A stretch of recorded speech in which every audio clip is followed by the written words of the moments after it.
আসসালামু আলাইকুম প্রিয় ভিউয়ার্স, আশা করি সবাই ভালো আছেন। তো আজকে একটা বিষয় আপনাদের সাথে শেয়ার করতে যাচ্ছি। সেটা হচ্ছে আজকাল বাজারে দেখা যায় এক ধরনের একটা চার্জার, এটা প্রায় অহরহ দেখা যাচ্ছে, যেটার নাম দেওয়া হয়েছে রিয়েলমি সুপার বুক 65 ওয়াট। তো চার্জারটা দেখতে বেশ আকর্ষণীয়, সুন্দর, এবং ওয়েটটাও বেশ ভালোই দেখা যাচ্ছে। তো আমি কয়েকদিন আগে এরকম একটা চার্জার কিনে আনলাম আমার ফোনের জন্য। আমার কাছে মনে হলো চার্জারটা ভালো হবে। তো যাই হোক, আমি নিয়ে আসার পরে চার্জারটা মনে হয় 5 থেকে 6 দিন ব্যবহার করেছি। এরপরই চার্জারটা নষ্ট হয়ে গেল। তো আমার একটা কৌতূহল জাগলো যে এত দ্রুত চার্জারটা নষ্ট হয়ে গেল। তো আমি একটু দেখি চার্জারটার মধ্যে কী আছে। তো যাই হোক, আজকে আপনাদের সাথে সেটাই শেয়ার করব যে চার্জারটার মধ্যে আসলে কী ধরনের পার্টস তারা দিয়েছে, এটা শেয়ার করার চেষ্টা করছি।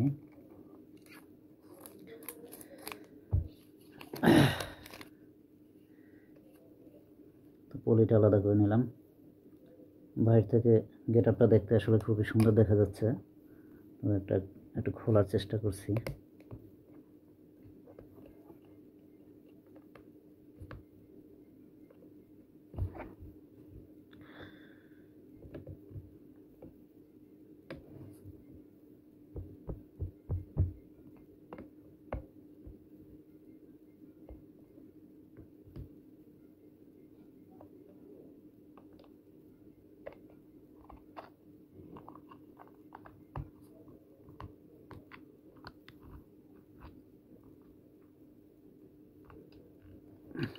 যাক, চার্জারটা খুলতে পারলাম। তো দেখেন আসলে এটার মধ্যে কী দেয়া হয়েছে। তো আশা করি আপনারা বুঝতে পারছেন কী ধরনের একটা সিম্পল কম্পোনেন্ট দ্বারা চার্জারটা তৈরি করা হয়েছে। ছোট একটা মাইক্রো ট্রান্সফর্মার এবং এর মধ্যে 2টা ক্যাপাসিটর। আর এর পাশে আসলে এর মধ্যে পার্টস বলতে তেমন কিছুই নেই। এবং দেখেন আমার চার্জারটা যে নষ্ট হয়ে গেছে সেটাও দেখতে পাচ্ছি কেন হয়েছে। এখানে যে আইসিটা ব্যবহার করা হয়েছে সেই আইসিটা কিন্তু নষ্ট হয়ে গেছে, অর্থাৎ এটা ফেটে গিয়ে এর উপরের অংশটা উঠে আসছে। তো যার কারণে আসলে চার্জারটা কাজ করছিল না। এবং এখানে জাস্ট হচ্ছে একটা ব্রিজ রেকটিফায়ার, একটা আইসি এবং হচ্ছে একটা ডায়োড, এবং এর সাথে একটা 2-3টা ক্যাপাসিটর ইউজ করে খুব সিম্পলভাবে তৈরি করা হয়েছে। কিন্তু বাইরে থেকে দেখলে বোঝা যায় না। বাইরে থেকে দেখলে মনে হয় যে এটা আসলে অনেক উন্নত মানের একটা চার্জার হবে।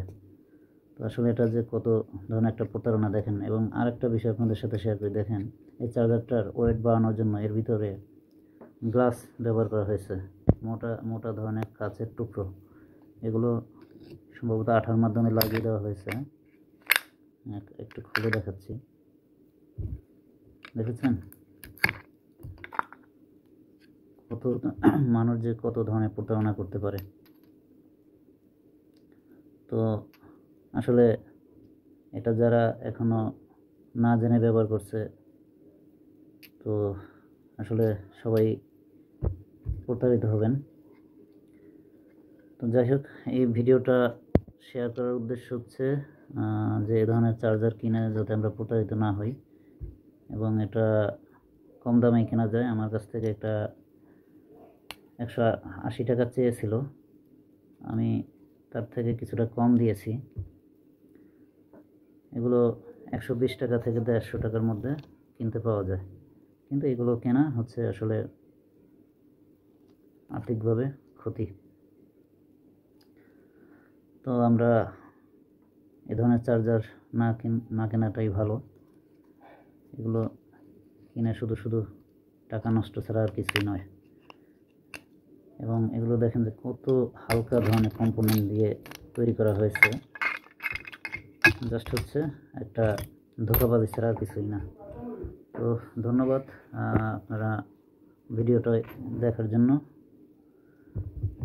তো আপনারা এ ধরনের চার্জার কিনে প্রতারিত হবেন না। একটু টাকা বেশিগুলো ভালো জিনিস কেনার চেষ্টা করবেন। তো ধন্যবাদ সবাইকে। আসসালামু আলাইকুম।